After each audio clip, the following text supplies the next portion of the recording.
So again, during this portion of the season, I like to reevaluate everything and kind of like rethink things. And to do that, I bring people on to help me. And no, this ain't the Spaces. Shout out Chops. This ain't the Spaces. But Cove is in the building today.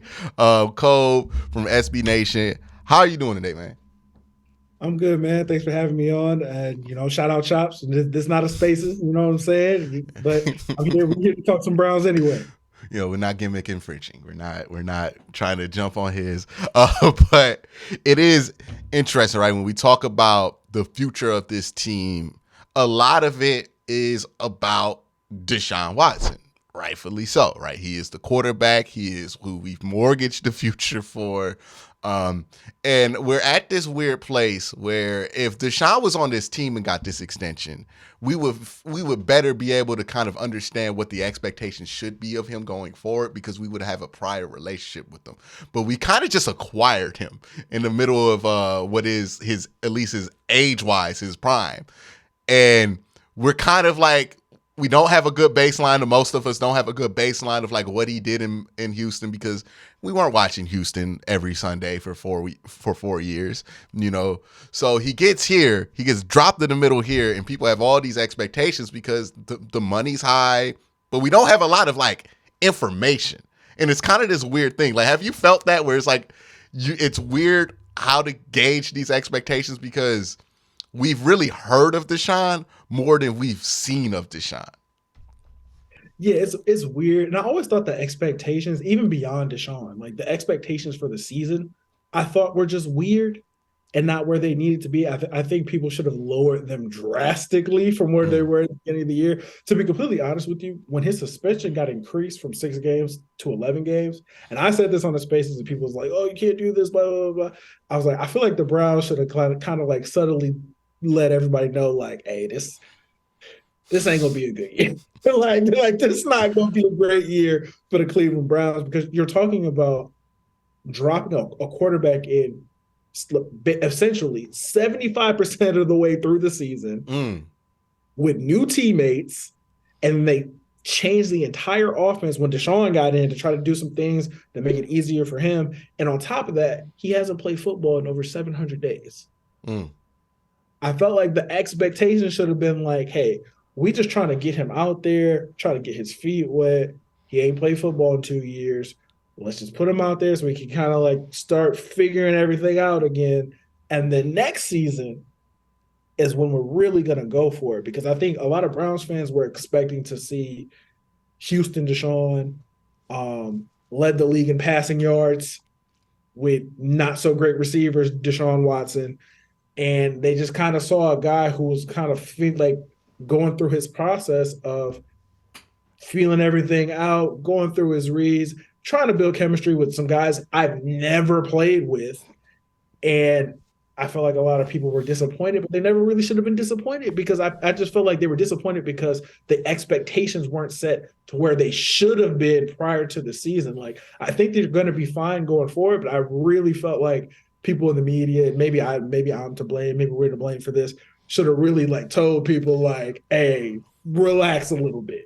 Well, one of the things that I definitely underestimated and didn't really think about was, and this goes in again, my lack of familiarity with Deshaun previous to him being in Cleveland, is what happened in reality was they had to build an offense that Jacoby Brissett could run, and that's what they installed in the offseason.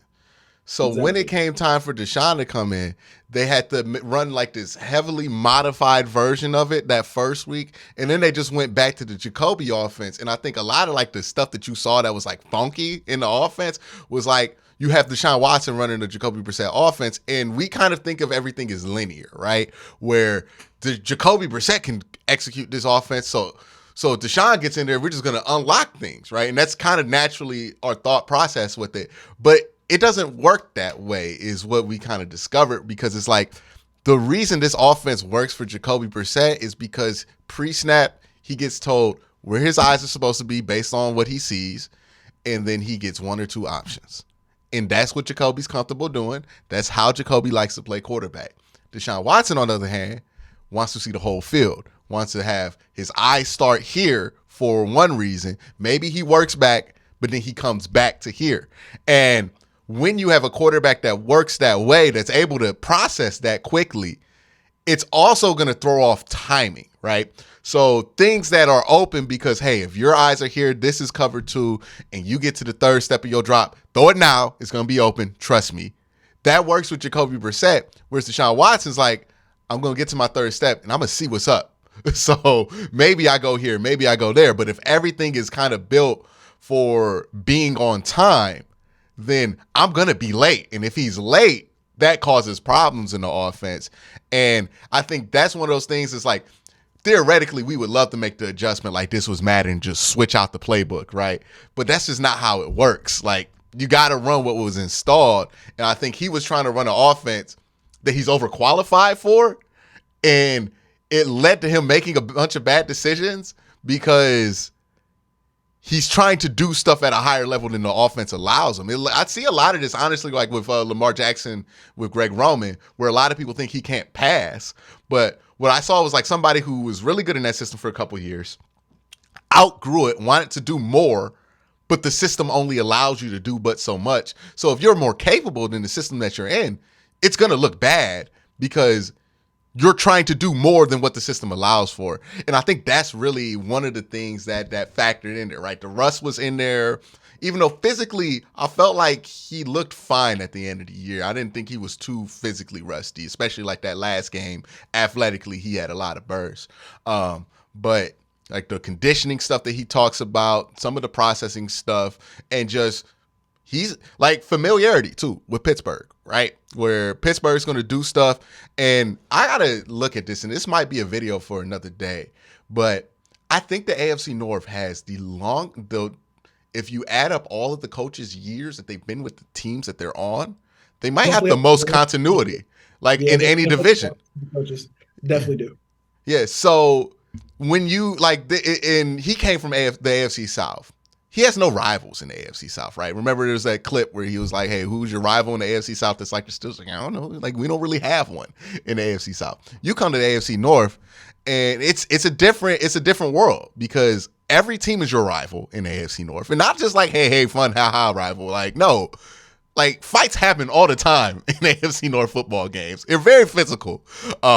We saw how Baltimore plays Cincinnati very physical. Then Cincinnati plays a physical Buffalo team, and they fold. You know what I mean? Like, this is the level of physicality that comes in this division.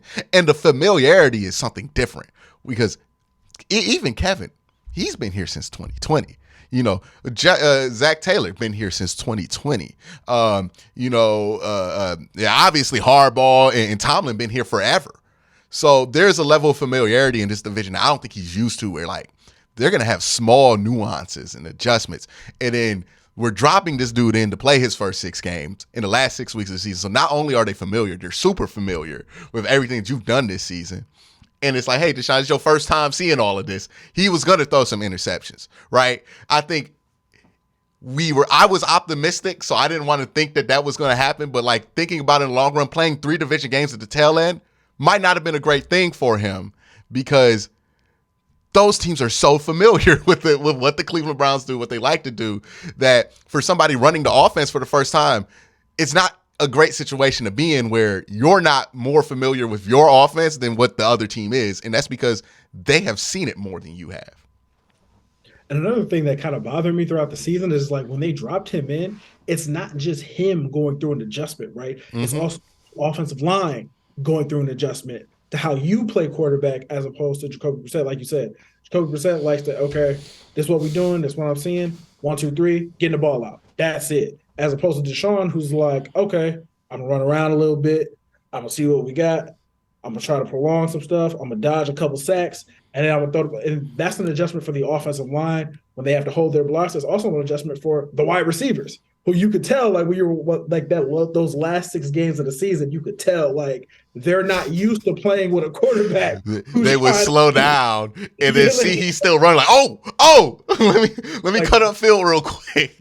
They was not worried about the scramble drill with Jacoby Brissett. Like, they're not trying to, like, try to find like a hole in the defense real quick because he's moving around to try to give him an avenue to throw the football down the field or anything like that. You could tell like they were not used to doing that at all. And I think a lot of people didn't understand that. And a lot of people were like just kind of like were unforgiving and just like so disappointed that he couldn't make all these things happen on the fly when like you have to have a whole off season to install an offense, to have guys get used to how you play football and all these different things. And they didn't have any of that. So I'm not surprised that they ended the season the way they did.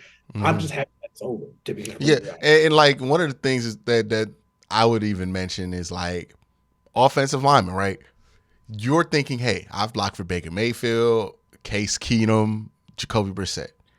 I can't let nobody through. If somebody gets through, that's a sack. It's over. But if you're blocking for Deshaun Watson, it's like, I don't want to hold because he might break this sack and make a play. But if I hold here, the play's done. You know what I mean? Like there is a level of comfort as offensive linemen. They have to be like, hey, it's not catastrophic if this guy gets through because, you know, if he's the only one and Deshaun has a clear, like he's not going to get to Deshaun. You know, there's some slipperiness there where you saw like a lot of holding calls. We didn't see a lot of illegal receiver downfield, which I was afraid that was going to happen a lot, but it was more the holding calls, right? Or like the classic, like, you know, people be getting on Jed Wills because Jed just blocks and then once he's done blocking, that man clocks out. Like, you know what I mean? Like, he works 9 to 5. He's not on salary. So, you know, there's stuff like that that probably need to be adjusted there with the offensive line. But we're going to move into next year, right, where he's going to have this whole offseason. He's going to start week 1, hopefully, if everything goes well throughout camp. And I just mean health-wise. And he's going to be in an offense that's not designed to survive for 11 weeks until he's there. It's going to be designed to be ran by Deshaun Watson, right? And I think that's a very different thing. With that, given what the expectations are for Deshaun, what do you feel like for, and let's play the long game here, right? Because the short game can be so toxic sometimes, but let's play the long game here. Deshaun's contracts for 5 years is fully guaranteed. He ain't going nowhere, right? So with these next 4 years, what do you hope? Where would you say, hey, look, if they achieve this, I'm not going to be as ecstatic, but I'll be okay with what they did, given what they gave up. And then where is what you feel like with everything involved that they can achieve? You know what I mean? Like, what are those 2 bars for you? So, like, bare minimum to make me feel content, at least got to give me an AFC Championship game.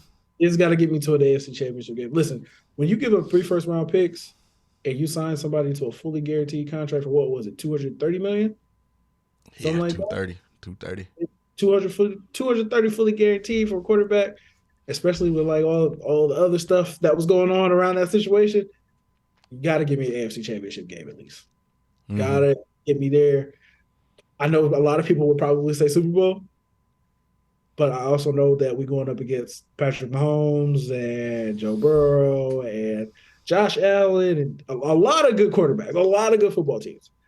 And the AFC is stacked. If you could get me to an AFC Championship game, I could at least leave there being like, okay, all right. Like, I haven't seen the Browns make an AFC Championship game since I've been alive. So I'd be like, you know what? Okay, cool. As far as like what they can't, what's unacceptable to me, well, obviously, like not make the playoffs is completely unacceptable. But like, even if they make the playoffs and they lose first round every year, to me, that's not acceptable. No, you make this. That can't be the bar no more, right? Like that can't be the like even like one playoff win can't be the bar anymore. Nah, you know what I'm saying? Yeah. Because if that was the bar, you should have just kept Baker. And like I always say this about expectations. It's how you do it more than what you do, right? Mm-hmm. So like, let's say you get to one AFC Championship game, but then like you come 2 years in a row. It comes wire to wire because like since you're in the same division as the Bengals, you're probably gonna play them a lot, right? Say it comes toe to toe with the Bengals or something like that, and it's just a great game, and Joe Burrow gets you at the end of it. All right, that ain't Deshaun's fault, right? Like that, we'll look at that differently.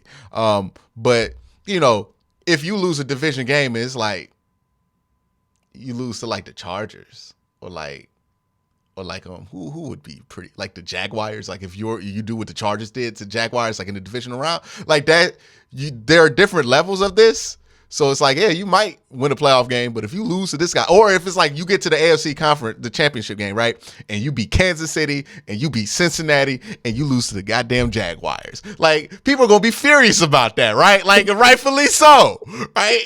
You know what I mean? Like, so it's about how it gets there. That's always kind of important to take intact. But you want to, I would say, like, my expectations would be you want to compete and be a real competitor with Patrick Mahomes and with Joe Burrow. That's what you're paying for, right? You want, like, you might not win every battle against them, but you want to be a threat, right? Not like I win every once in a while or, hey, this might be the time that we win. Like, no, we go back and forth. You know what I mean? We're trading blows. Pat Mahomes, Joe Burrow, Deshaun Watson. If Deshaun Watson lives up to his contract, he will be a part of that conversation when we talk about the three of them in the AFC. You know, right now it's just Mahomes and Burrow, right? We've said it like 4 times throughout this video. Mahomes and Burrow, Mahomes and Burrow. Deshaun Watson's job is to insert his name into that conversation. And it's hard to be the third man in that conversation, but there's room for it because you play Joe Burrow twice a year. So that's what I think Deshaun, if he wants to live up to his contract, he needs to be in that conversation with those dudes, because if he's not, then ultimately we don't have a quarterback who's good enough to get us past those dudes. And we paid this dude to be somebody who can get us past those dudes. Like, it's a tall mountain to climb. Everybody saw Pat Mahomes coming after like his first year. But like Joe Burrow getting to this point this early, we didn't really see that one coming. But you got to compete, right? I made this joke about the Bills where I felt like they had their Clippers-Warriors moment, right? Remember when the Clippers and Warriors were like a rivalry and it was like Steph versus Blake? And for a little bit of time, Blake Griffin was the bigger star than Steph Curry, right? Like, he was on the cover of like NBA. He was like, yeah, he was the dude. First pick in the draft. Yeah. He made an All-Stars rookie year. You know what I'm saying? Like, he was that dude. Steph just won the Finals MVP, and Blake Griffin is playing every third game for the Celtics. Like, this is the turn that can happen to you, right? The Bills, I think they had that, right? That was their Celtics Clippers moment. I mean, their Warriors Clippers moment when they went up against Joe Burrow, and it's like, oh no, the Bengals, they might be the Warriors, right? Like, they might just be the Warriors, right? And the Bills might end up being the Clippers because, like, they got problems and it's not getting better anytime soon. The players, like, some of their key role players are old. Like, that might just end up being the team that disappoints year in and year out to the point to where you can't take them serious, similar to like a Dallas. And now there's space, right? Because I think the Bills are going to be leaving that space where it's been about Mahomes and Allen, all that. I think they might be leaving some room open in that space. So the Browns, this year, they got to take that space up. Like, the expectations are high this year. And it's not because they did anything to deserve these high expectations. It's because the expectations need to be this high this year because a lot's on the line. Like, you gave up a lot. You made a lot of moves. We're in like the last year, the second to last year, Kevin's contract. This is the first time in like franchise history since '99 we had a coach for like 4 years. It needs to work out. Like, this is I would say to the fans, like, this is a turning point, like a pivot point, a fork in the road for the Browns. If they have a good year this year, they'll probably be a good team for the next 10 years. If they stink again this year, it's going to be a mess for a while. You know what I mean? Because that means we're firing everybody. We're gonna be scrambling for the rest of this Deshaun Watson contract to figure something out. Like, we might have a good season every once in a while, but we're gonna be relatively obscure if we don't get it right this year. So that's why I think, the onus is on this year. Do you think I'm tripping on that? Do you think I'm putting too much on this season, or do you think that that's about right? Unfortunately.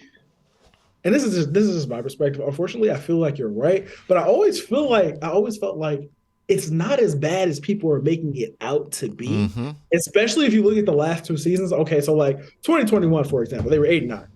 Shouldn't have been 8-9. To be completely honest, probably should have made the playoffs that year. Mm. I will die on this hill. If Baker would have just shut it down after week 2, we might not have Deshaun. But I'm pretty positive they end up making the playoffs that year. with Bare Case minimum, Keenum. bare minimum they have. Bro, I watched Baker Mayfield throw 4 interceptions against the Green Bay Packers in a game we lost by 2. Like, Yeah, yeah. like if Case Keenum was playing that game, they probably end up winning that game just because Case not going to Because turn you the just ball. don't throw the ball that much with Case Keenum, He's right? not going Like, to throw the it's ball on not that the. Case Keenum would be better. It's just that with Case Keenum, you know you're not going to throw the ball that much, and it just changes everything. But with Baker, at that point in his career, you felt like, hey, he might be a dude. So you got to put it in his hands a little bit, and, it went the wrong way. So, yeah, you might win an extra game or two, and that does get you into the playoffs that year. If instead of 8-9, if they're 10-7, do we still feel the same way about the Browns right now, even with the year they just had? Do we feel like, oh, if we don't do it this year, like if that year, if they win, even if they're 9-8 instead of 8-9, they just win one more game. They would He make the playoffs. throws, Yeah. if he throws 3 interceptions against the Packers instead of 4, and they win that game and they're 9-8, how do you feel about the Browns right now, even with the year they just had? You feel completely different. He had 2 winning seasons. Obviously, if your starting quarterback misses 11 games, you're probably not going to make the playoffs that year. Mm-hmm. Like, it just is what it is. And then we're just on to 2023, and we see how it shakes out. I don't think there's a lot of pressure on Optimism is a crazy thing because, like, I was convinced they were going to make the playoffs this year. And looking back on it, I'm like, yo, if the quarterback was injured for 11 games, I would not have that same belief. But I was just sitting there like, nah, they got this. And part of me was right about that because Jacoby was better than everybody said he was going to be, and I knew he was going to be better. But everybody thought. But it was Joe Woods that let me down. I was like, oh my God. I was like, the defense is good enough. Jacoby just has to be decent. He's been that his whole career. And I was so convinced. I was like, how can you have a bad defense when you got Myles Garrett and Denzel Ward and JOK? And he found a way. Oh my goodness. Yeah, I'm not even gonna get started on that, man. He don't work here no more. He ain't got a job. It's punching down at this point. But it was right there. Like, that's the thing too. This year, like we're talking about this year, if the defense is just there's been 2 years where we have just had incompetence at 2 key spots. And each year we try to plug one and then one opens up. This is why I'm scared. Like, is K York going to have the worst kicking season of all time next year? Because, like, here's what happens. Seriously, though, here's what happens. We plug one hole, right? Okay, the defense is fine. Baker Mayfield played bad. He was incompetent. We replace him with some competence, right? Put Jacoby Brissett in there, trade for Deshaun Watson. Cool. Plug that hole. Quarterback play was relatively okay for the whole year. Defense explodes, right? Just the dam breaks on the defense for whatever reason. And they're not just all right, like they should have been. Like, that's the bare minimum that defense should be if you got competent coaching. They're one of the worst defenses in the NFL with Myles Garrett, Jadeveon Clowney, who played well this year, like, despite all of the other stuff. He's not coming back for obvious reasons, but, like, you had it all right there, and he could not give you I wasn't asking for great, dog. Just give me you can't give me top fit. Your best player has 16 sacks with a torn rotate, and you can't give me a decent defense with him having them good 7 games at the end of last year might have been the worst thing for this team. Because if we have Jim Schwartz this year, we probably make the playoffs, man. Like, we don't go far because I don't think things will be far along enough with Deshaun yet to beat who we had to play, like Cincinnati or somebody like that. Maybe Jacksonville. I mean, maybe we take Jacksonville's spot and then we get we get the other side of a Chargers choke job or something like that. Even then, we fumbled the Chargers choke job because we couldn't make the kicks. Like, that is the one thing, right? As much as I want the expectations to be high, and I know, I'm like, man, something breaks every year that we're not expecting, right? I'm pretty sure Deshaun's going to have an excellent year next year. I have no doubt. The defense, I'm pretty confident that they have figured that out. They have competent minds over there. Jim Schwartz is not going to do dumb stuff like play quarters on 3rd and 8 anymore. Like, we're going to be fine. You know what I mean? It's not going to be the most spectacular defense you've ever seen, but it's gonna be fine, Hey, right? bro, can we talk about one thing? You brought it up, so I gotta talk about it. Joe Woods has put us through so much as fans. Like I've never been so angry at a coordinator in my life, Bro. dog. Like he's put us through so much. All the You coverage bus, and just everything that went on this year. Like I've said it a billion times. That Jets game was the beginning of the end. Yeah. The way they blew that game was the beginning of the end of the season. You felt it, like you literally felt it in the moment. Like, oh yeah, like they're gonna have a bad year. Yeah, And this because is wait, we were up 13. We had just won the opener for the first time in 20 years. We were feeling like it was a new day in Cleveland. And then, boy, did the Jets come in and ruin that.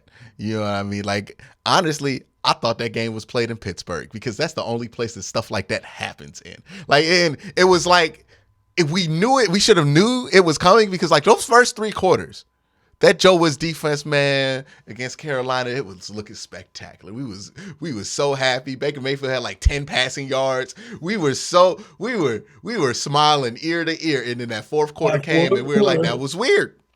That was weird. But we won. But we won. The And, it was bigger than that. Was weird though. It was yeah, it like was like, oh, we almost lost, but you know what? Like you won. So you didn't that. really, yeah. It's like that's actually pretty bad. And then to be up 13, less With than 2 minutes. The 140. other No team doesn't have timeouts. any timeouts, And it's Joe Flacco and you lose. in 2022. It's indefensible. Like it's just there's no way to describe it. Like I couldn't believe what I was seeing. And I was saying to myself, okay, only thing you got to do after Nick Chubb scored that touchdown, K York missed the extra point. I was like, okay, we good. We good. All you have to do is make sure if they gonna score, you make them drive down the field as That's long as possible. That's all you that's got. did you hear that Kevin Stefanski mic'd up where he was like, "Hey man, they just need chunks like crazy, so let's just choke them out." Right? Literally, He gave the edict, and then we blew. For the life of me, I don't know what is this team's problem with First cover play. 6 quarters and cover 2. It's unlike anything I've seen.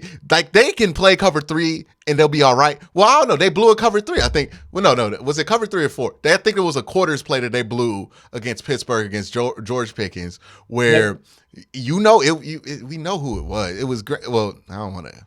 It was John Johnson. John Johnson was out of position, right? For whatever reason, John Johnson was in the middle of the field and not in his zone.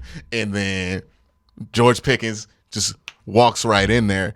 And it's like, it's so frustrating to have the same problems pop up year and year. And we know that these players are good, right? John Johnson, very good in LA.